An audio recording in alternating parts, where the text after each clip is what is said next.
आकाश Aditya sir, सबसे पहले बहुत बहुत स्वागत है आपका हमारे चैनल में। और क्या कहना चाहेंगे, सबसे पहले जो फिल्म आने वाली है उसके बारे में कुछ बताइए कि किस तरह की फिल्म होने वाली है और बहुत सारी चीज़ें जो ऑडियंस जानना चाहती है फिल्म के बारे में। जी, मेरे फिल्म का जो नाम है, इसका नाम है तौबा तेरा जलवा। ये 2024 की पहली फिल्म होगी जो रिलीज़ हो रही है और अमीषा पटेल जी की ये फिल्म गदर 2 के बाद ये अगली फिल्म है। और ये हम क्लेम कर रहे हैं कि it's not a love story, it's a story of love. ये प्रेम कहानी नहीं है, ये प्रेम की कहानी है। तो आप कुछ लोग कंफ्यूज होंगे कि ये प्रेम की कहानी कैसे है। तो क्या होता है ना, हम लोगों ने हमेशा फिल्मों में देखा है कि लव स्टोरी तो हमने देखी है, पर प्यार क्यों होता है, किस लिए होता है, उसका क्या प्रोसेस है, ये बड़ी फ़िलोसॉफिकल चीज़ें हैं। इसके पीछे हज़ारों साल से हमारे ऋषि मुनियों ने और फिलोसोफर्स ने वर्ल्ड वाइड इन्होंने इसके ऊपर बहुत सारी चीज़ें लिखी है। लेकिन आमतौर पे हमारे फिल्म में क्या होता है, लड़का लड़की मिलते हैं, 1-2 सीन्स होते हैं, गाना होता है और प्यार हो जाता है। लेकिन इस फिल्म में हमने process of falling in love है और उसके पीछे के लॉजिकल रीज़न क्या है वो हमने बताई है इसमें। लेकिन हमने और प्यार किस हद तक आपको ले जा सकता है, उसकी इंटेंसिटी क्या होती है, उसके ऊपर है। लेकिन हाँ, डेफिनेटली इसको हमने इस तरह से नहीं किया है कि ये बड़ी बोरिंग सी लगे, क्योंकि फ़िलोसॉफिकल बातें हैं, फ़िलोसॉफिकल चीज़ें हैं, इसमें डिस्कशन है। तो इसको हमने बड़ी इंटरेस्टिंग में रखा है कि आज का यूथ जो है, मतलब जो हाई स्कूल के बच्चे, कॉलेज के बच्चे और जिन्होंने भी जीवन में प्रेम किया वो सब इससे रिलेट कर सके। तो इस तरह के हमने लोगों इसको एक उस तरह से जोड़ा है चीज़ों को, मतलब उसको इंटरेस्टिंग रखा है। विटी डायलॉग्स है बहुत इसके, आप लोगों ने कुछ ट्रेलर्स में भी देखे होंगे, हालांकि ट्रेलर के से फिल्म को जज मत कीजिएगा।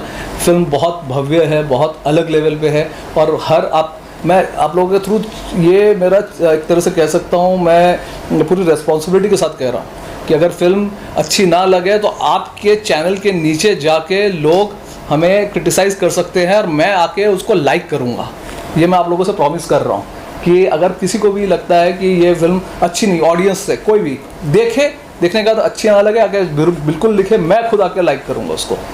जी सर, कोई भी लव स्टोरी हम देखते हैं, उसका जो बेस्ट पार्ट होता है, जो इम्पोर्टेंट पार्ट होता है, वो म्यूज़िक होता है, स्टारकास्ट होता है। अगर थोड़ा सा बताएं स्टारकास्ट कौन सी है, कैसे आपने फाइनलाइज किया, क्या प्रोसेस था उसका और क्यों यही स्टारकास्ट, और इसके अलावा म्यूज़िक के बारे में जी देखिए, एक तो क्या है, इसका जो म्यूज़िक है वो विक्रम मॉन्ट्रोज ने दिया है, जिन्होंने कई हिट गाने दिए हैं, संजू से लेकर शेरशाह और कमांडो, इनके गाने दिए हैं विक्रम मॉन्ट्रोज ने। और गाने इसके बहुत पेपी है।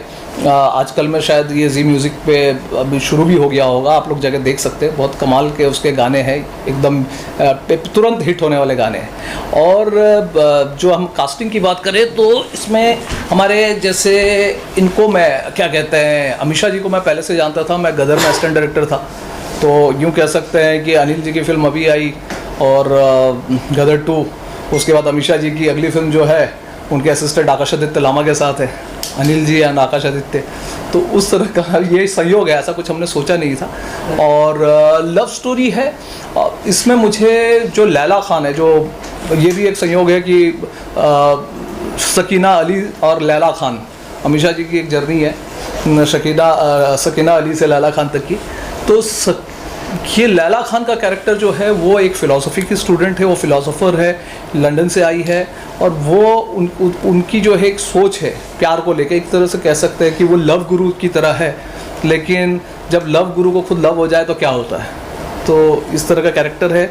दूसरा है हमारे अपना राजेश शर्मा।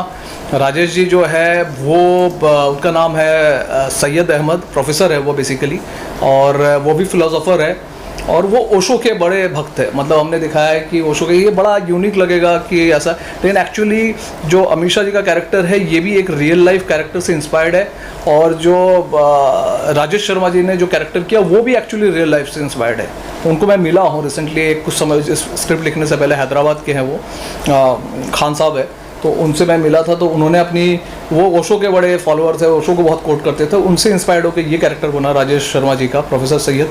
और तीसरा जो है हमारे जतिन खुराना जो है वो भी बहुत इंटरेस्टिंग है। वो उनकी ये 3rd फिल्म है, तीसरी फिल्म है, बहुत टैलेंटेड है, बहुत अच्छे डांसर है, कमाल के डांस करते हैं, एक्शन वगैरह, फिटनेस उनकी एकदम फिटनेस फ्रीक है। तो उनकी ये स्टूपिड प्यार करके एक फिल्म थी, उसके बाद उनकी जय जवान जय किसान, और ये उनकी तीसरी फिल्म है। एंजेला किंसली की जो विक्रम भट्ट की शायद 1921 में थी वो, उनको आपने देखा होगा, वो इंडो पॉलिश एक्ट्रेस है और बहुत टैलेंटेड है, उनकी एक तरह से कह सकते हैं डेब्यू है ये हिंदी में। और उन्होंने उनका कैरेक्टर है रिंकू कुमारी। रिंकू कुमारी जो मैं बेसिकली टीवी में बहुत सारे शोज़ लिखे, करीब 3000 एपिसोड टीवी के सास बहू वाले सीरियल लिखे हैं, कुसुम कुमकुम, प्यार के दो नाम, एक राधा एक श्याम, झिलमिल सितारों का आंगन होगा, आक्रोश, पिया का आंगन, जो कहूँगा सच कहूँगा, इस तरह के बहुत सारे शोज़ लिखता था मैं। 2013 तक मैंने बहुत टीवी किया। और टीवी का असर क्या होता है फैमिली लाइफ के लोगों के घरों में, जो अभी देख रही होंगी महिलाएं देख रही होंगी या जो पुरुष भी देख रहे होंगे, उनको पता है कि वो टीवी का असर एक्चुअली उनके व्यक्तिगत जीवन में कितना पड़ता है। घरों में लड़ाई झगड़े किस तरह से होते हैं, वाइफ जो है, हाउस वाइफ जो है, लड़कियाँ जो यंग लड़कियाँ, वो टीवी से बहुत ज़्यादा इन्फ्लुएंस होती है। तो हमारी जो रिंकू कुमारी है ये बहुत ज़्यादा टीवी से इन्फ्लुएंस है, टीवी के कैरेक्टरों के हिसाब से अपने आप को बिहेव करती है। जो एंजेला का कैरेक्टर है बहुत इंटरेस्टिंग कैरेक्टर है। तो अब जो है और अपने तो इस तरह के 4 कैरेक्टर्स हैं, और भी बहुत सारे इंटरेस्टिंग कैरेक्टर, नीरज सूद है, एहसान खान है, मनोज टाइगर है, डॉक्टर अनिल रस्तोगी है, जहांगीर खान है, सब कैरेक्टर अपने आप में कंप्लीट है। लेकिन जब इंटरेस्टिंग बात ये है कि जब इस तरह के लोग एक साथ आते हैं, एक टीवी देखने वाली लड़की और एक फिलोसोफर, जब दोनों एक साथ आएंगे तो क्या होगा। जब एक जो है रोमी त्यागी जो कि वेस्टर्न यूपी का एक समझ लेना एक तरह से अंडरवर्ल्ड का या कह सकते हैं माफिया के तरह का इंसान है, उसके लाइफ में एक लंदन से आई हुई अमीषा पटेल, उनका क्या होगा जब इस तरह के वियर्ड एक अलग अलग दुनिया के लोग इकट्ठे होते हैं तो क्या होता है। तो वो तौबा तेरा जलवा होता है। So lastly, I want to ask, why will the audience go to the theatre to watch this kind of project? See, if you can't miss this film. Honestly speaking, I am saying it with full responsibility. You cannot miss this film because, again, as I said, कि if you don't like the film, you are free to comment on your channel, and I will personally come and like that if anybody doesn't like the film.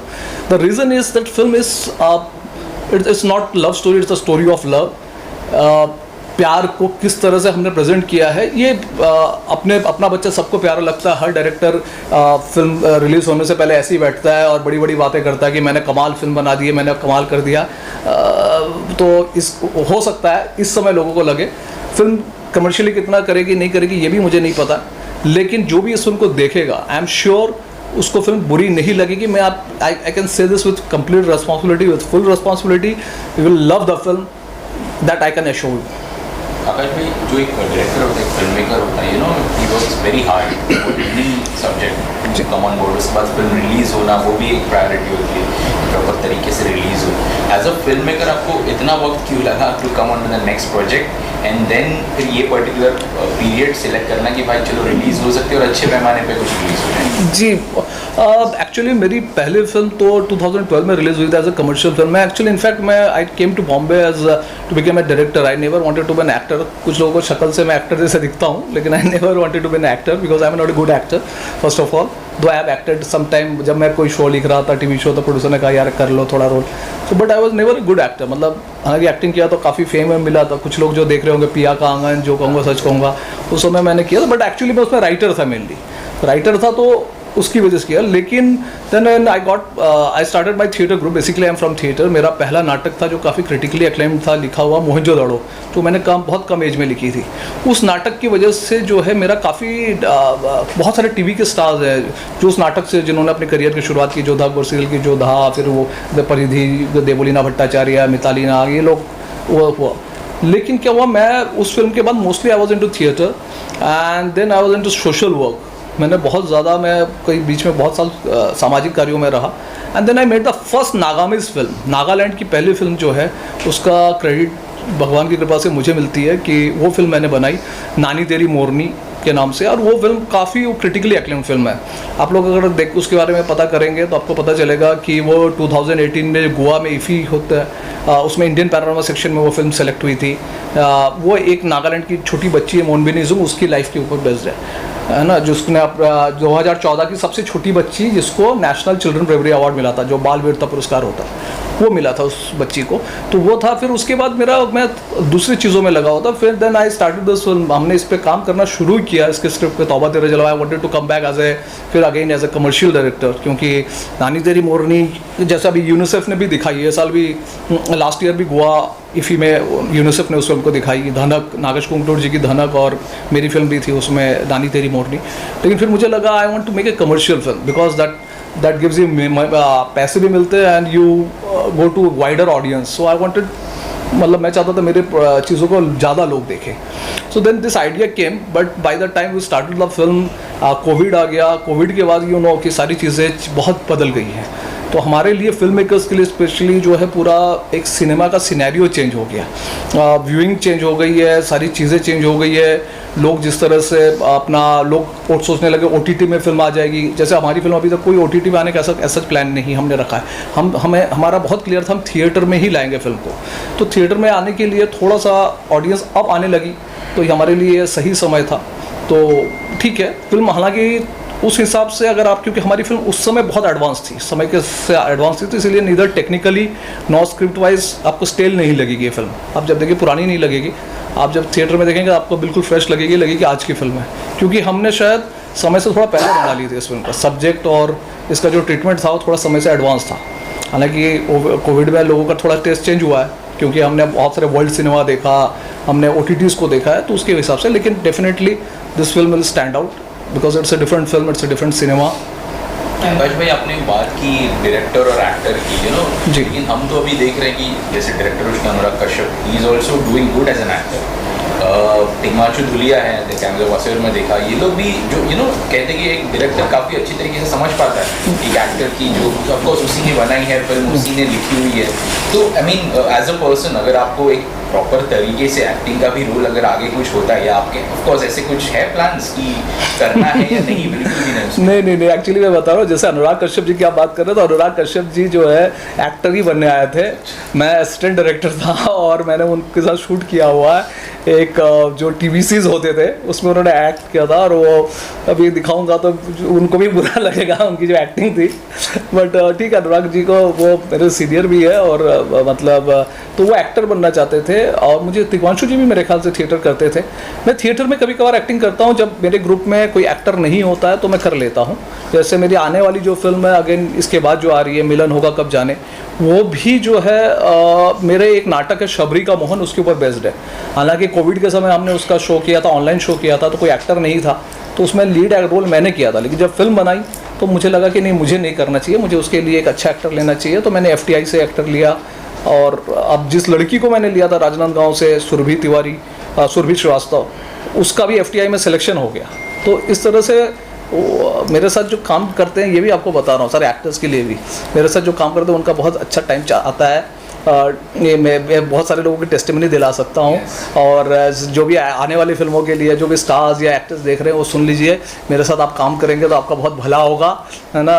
देखिए अमीषा जी मेरे साथ काम कर रही थी तो उनकी गदर 2 आ गई, हालांकि ये बाद में आ रही है। तो मेरे साथ काम कीजिएगा, सारे एक्टर्स के लिए, स्टार्स के लिए बोल रहा हूँ। एक्टर्स तो मिल जाते हैं, स्टार्स आसानी से हाथ में नहीं आते हैं, तो उनके लिए ये कह रहा हूँ कि ये मेरे इंटरव्यू सुनने के बाद आप लोग सोचिएगा कि मेरे साथ काम करने में फ़ायदा है। I am a lucky director. Sir, ये तौबा तेरा जलवा कब रिलीज होने वाली है थिएटर्स में, कब ऑडियंस देख पाएगी? तौबा तेरा जलवा 5 जनवरी 2024 को रिलीज़ हो रही है। ये 2024 की सबसे पहली फिल्म है, और इस फिल्म को जो है, इस फिल्म एक कह सकते हैं कि इस फिल्म से जो है आगे बोलते हैं ना, क्या पूत के पाँव पालने में दिखते हैं, तो हो सकता है ये फिल्म अच्छी चले तो 2024 बाकी फिल्मों के लिए भी अच्छा हो, तो मैं तो यही सोचूंगा। Thank you sir, thank you.